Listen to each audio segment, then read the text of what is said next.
Saya Egy Rizky Pratama, nomor induk mahasiswa 5255112-738, adalah mahasiswa Profesi Pendidikan Guru atau PPG dalam jabatan LPTK UIN Sunan Gunung Jati Bandung batch 3 tahun 2025. Saya di sini akan membuat video praktik pembelajaran PPAI di kelas 4 SD dengan materi beriman kepada Rasulullah dengan menggunakan metode pembelajaran berbasis masalah atau PBL terintegrasi deep learning. Wassalamualaikum warahmatullahi wabarakatuh. Bismillahirrahmanirrahim. Assalamualaikum warahmatullahi wabarakatuh. Waalaikumsalam warahmatullahi wabarakatuh.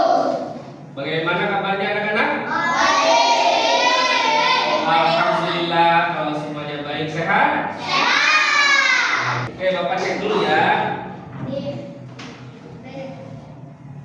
Di sini Asima ada nggak? Hadir. Asima hadir.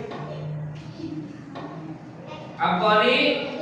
Mana Abkori? Oh, itu ada hadir. Oke, semuanya hadir ya. Kecuali Alindia sama Ui. Seperti biasa sebelum dimulai pembelajaran, mari kita baca doa dipimpin oleh KM. Silakan Andra pimpin doanya.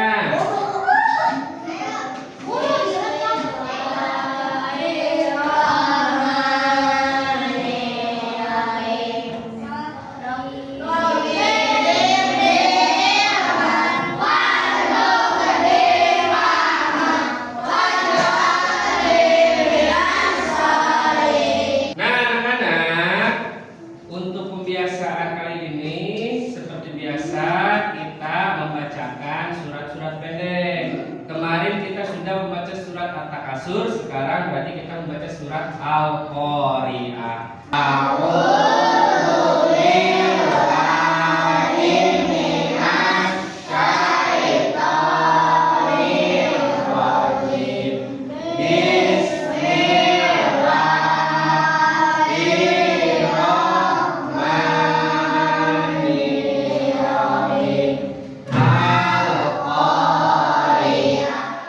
Baik anak-anak, sekarang Bapak akan menyampaikan materi tentang beriman kepada Rasul-Rasul Allah. Nah, kembali ke materi sebelumnya, atau misalkan kita persepsi diri.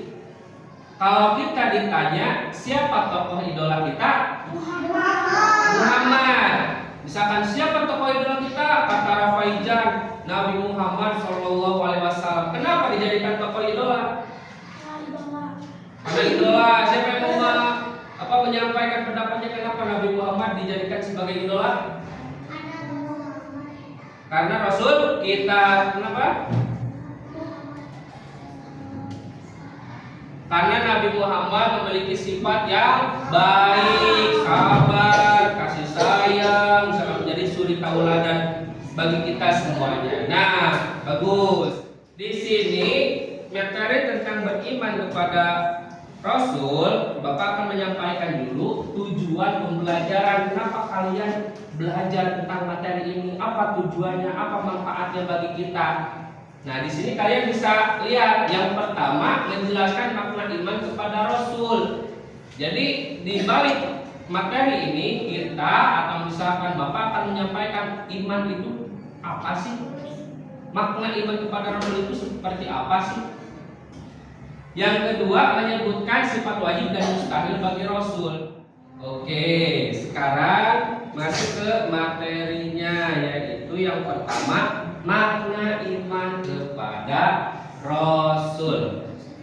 Makna iman ini seperti apa sih? Yaitu iman kepada Rasul adalah mempercayai dan meyakini dengan hati, membenarkan dengan lisan, serta mengamalkan dengan ajaran yang dibawa para Rasul yang diutus oleh Allah untuk menyampaikan risalahnya. Jadi iman kepada Rasul itu yaitu apa? Mempercayai dengan hati, dengan lisan, dengan perbuatan. Bahwa kita mengamalkan ajaran-ajaran Rasulullah yang diutus oleh Allah untuk menyebarkan risalahnya. Nah, sebelum lanjut, kan ada yang namanya nabi, ada yang namanya rasul. Ada yang tahu nggak perbedaan nabi dan rasul? Kelima, Asyifa, gimana nabi dan rasul? Kata Asyifa tadi, nabi itu diutus oleh Allah untuk menyampaikan wahyu, sedangkan rasul menyampaikan wahyunya untuk makhluknya disebarkan. Nah, mungkin maksud dari Asyifa itu seperti ini. Nabi adalah orang atau manusia atau lelaki yang diutus oleh Allah untuk menerima wahyu bagi dirinya sendiri. Jadi Nabi mah dikasih wahyu hanya untuk dirinya. Nah, sedangkan Rasul itu diberi wahyu dan juga untuk disampaikan kepada umatnya. Kalau Nabi mau untuk diri sendiri, Rasul mau untuk disebarkan. Itu perbedaan yang mendasar. Nah, oke, baik. Itu sedikitnya tentang makna beriman kepada Rasul. Sekarang kan Nabi itu bukan cuma Nabi Muhammad aja ya. Banyak. Tapi yang wajib kita ketahui itu ada 25 Nabi dan juga Rasul. Oke, sambil kita ice breaking, sambil kita misalkan merefresh otak kita, merefresh tenaga kita, mari kita nyanyi bersama-sama nama-nama Nabi dan juga Rasul. Oke, siap? Semuanya nyanyi ya. 1, 2, 3.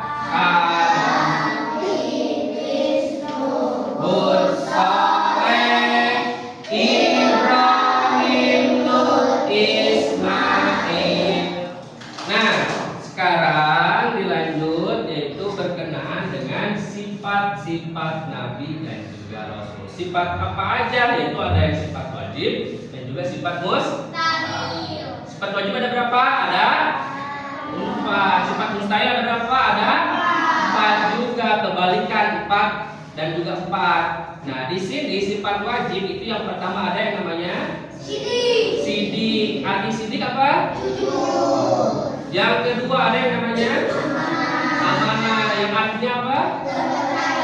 Yang ketiga ada yang namanya tabligh. Yang artinya menyampaikan. Yang keempat ada yang namanya yang artinya sekarang kebalikannya sifat mustahil. Yang pertama ada izin, artinya yang kedua ada artinya yang ketiga ada artinya yang keempat ada artinya bodoh. Itu sifat wajib merupakan sifat yang pasti ada pada Rasulullah. Sedangkan ini sifat mustahil adalah sifat yang mustahil, yang gak akan ada pada diri Rasulullah. Gitu ya. Nah, sekarang kita coba misalkan Bapak tanya kepada misalkan Syafia, kalau dilihat dari sini sidik itu kebalikan dari sifat apa? Kizib. Sidik artinya apa? Jujur. Sedangkan kizib dusta. Kita sambil bersenang-senang supaya kita happy, kita akan melakukan tepuk sifat wajib bagi Rasul dan juga tepuk sifat mustahil bagi Rasul ya. Ikutin Bapak, kalian juga sambil membaca ini sambil bertepuk tangan. Oke, siap?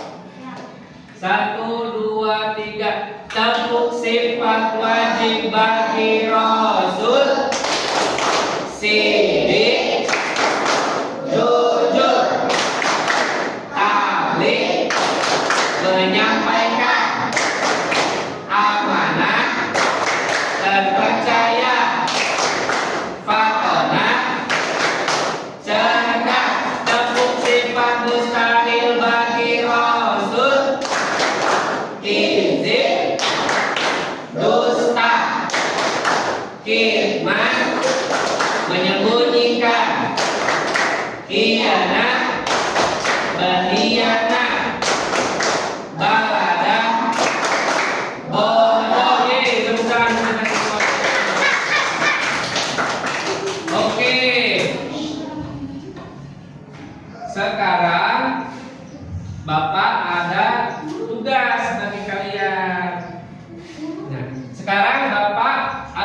bagi kalian, ada lembar kerja bagi kalian yang untuk dikerjakan bersama-sama, dibagi kelompok nantinya ya. Oke, siap. Jadi nanti akan dibentuk 4 kelompok. Jadi nanti ada yang namanya kelompok sidik, ada yang nanti namanya kelompok apa lagi? Tablik, ada yang kelompok amanah, dan ada yang kelompok misalkan ya. Nah, ini lembar kerjanya ya. Nanti kalian kerjakan secara berkelompok. Untuk apa?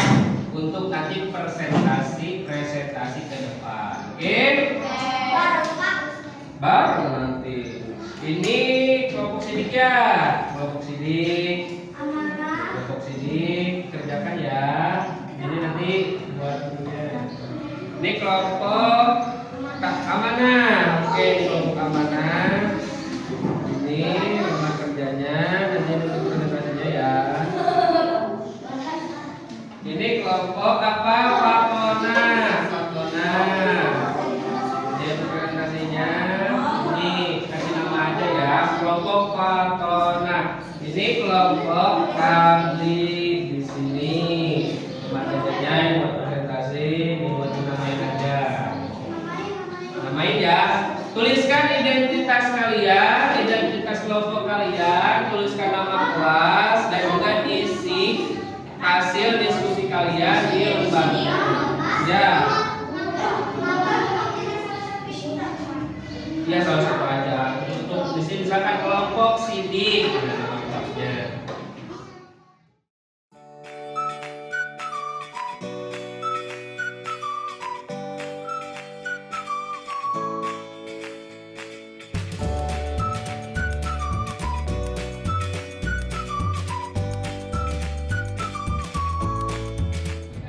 Oke anak-anak, sudah selesai mengerjakannya? Kalau sudah, berarti sekarang kita presentasi satu kelompok. Nah, kita akan mulai presentasi kali ini dari kelompok mana dulu? Oke. Berarti kelompok sidik dulu ya. Ini sidik kan? Oke, silakan kelompok sidik ke depan semuanya bawa hasil presentasinya. Assalamualaikum warahmatullahi wabarakatuh. Waalaikumsalam warahmatullahi wabarakatuh. Kami dari kelompok sidik akan mempresentasikan hasil diskusi kami tentang contoh perilaku sidik dan kizik dalam kehidupan sehari-hari. Contoh perilaku sidik atau gugur. Yang pertama, mengakui kesalahan saat melakukan pelanggaran, walau bisa saja disembunyikan. Kedua, tidak mencontek saat ujian. Ketiga, mengatakan harga barang yang sebenarnya saat berjualan. Keempat, memberikan informasi yang benar kepada teman. Lima, menepati janji sesuai ucapan. Oke anak-anak, setiap kelompok dari kalian semuanya sudah presentasi. Alhamdulillah bagus semuanya ya, bisa menyampaikan, bisa mengerjakan juga dan berdiskusi secara baik. Sekarang Bapak akan bertanya kepada kalian. Misalkan, kalau menurut kalian sifat wajib atau sifat Rasul mana yang menurut kalian lebih penting untuk menjadi seorang pemimpin?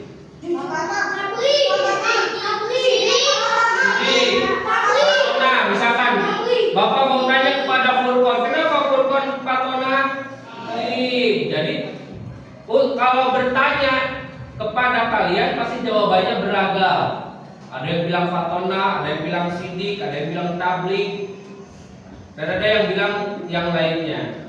Nah, berarti semua sifat wajib bagi Rasul tersebut harus dimiliki oleh setiap muslim. Sekarang setelah kalian tadi berdiskusi, kita simpulkan bahwasanya Nabi dan Rasul itu memiliki sifat wajib dan mustahil.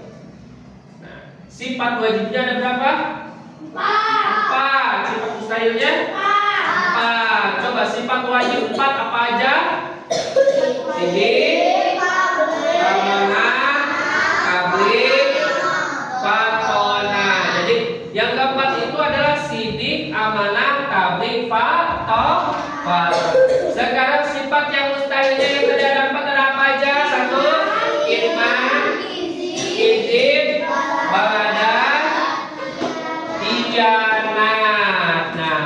kita sudah belajar, kita sudah mengenal, kita sudah tahu apa itu sifat wajib bagi Rasul, apa itu sifat mustahil bagi Rasul, ada berapa itu sifat wajib, ada berapa itu sifat mustahil. Sifat wajib ada 4, sifat mustahil ada 4. Gitu ya. Nah, itu simpulan pada pembelajaran kali ini. Ada yang mau bertanya? Silakan acungkan tangannya. Silakan acungkan tangan. Oke, silakan Safia. Apa pertanyaannya? Pertanyaannya kata Safia, mengapa kita perlu mencontohkan atau berperilaku seperti sifat-sifat wajib bagi Rasul? Seperti itu Safia? Ada yang mau menjawab dulu? Ada yang tahu? Mengapa alasannya? Karena berlandaskan misalkan ayat Al-Quran, Quran surat Al-Ahzab, laqad kana Rasulullah uswatun hasanah. Nah, ada kata uswatun hasanah. Laqad kana lakum fi Rasulillahi uswatun hasanah. Telah ada pada diri Rasul adalah suri tauladan yang baik. Oke, anak-anak, sekarang kita akan melakukan kelas balik. Setelah kita bangun tidur, dari mulai kita bangun tidur, perilaku apa yang mencerminkan sifat wajib bagi Rasul atau sifat mustahil bagi Rasul yang telah kita lakukan? Oke. Silakan Asima, gimana? Tadi kata Asima, pagi aku ke warung membeli ciki, harganya 3.000.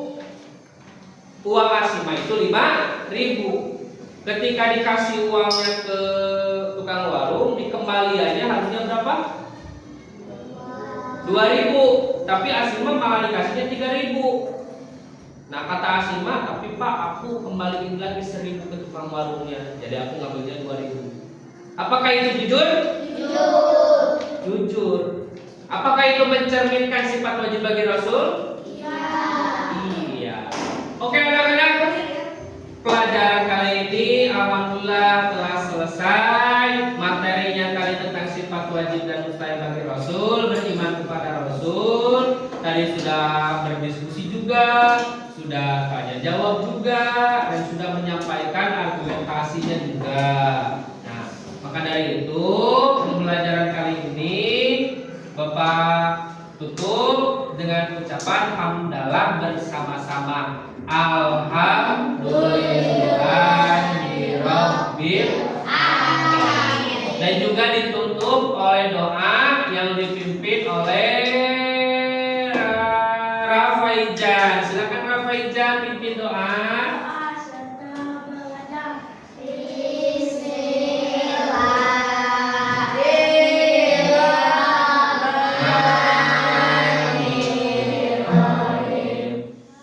Tepuk semangat.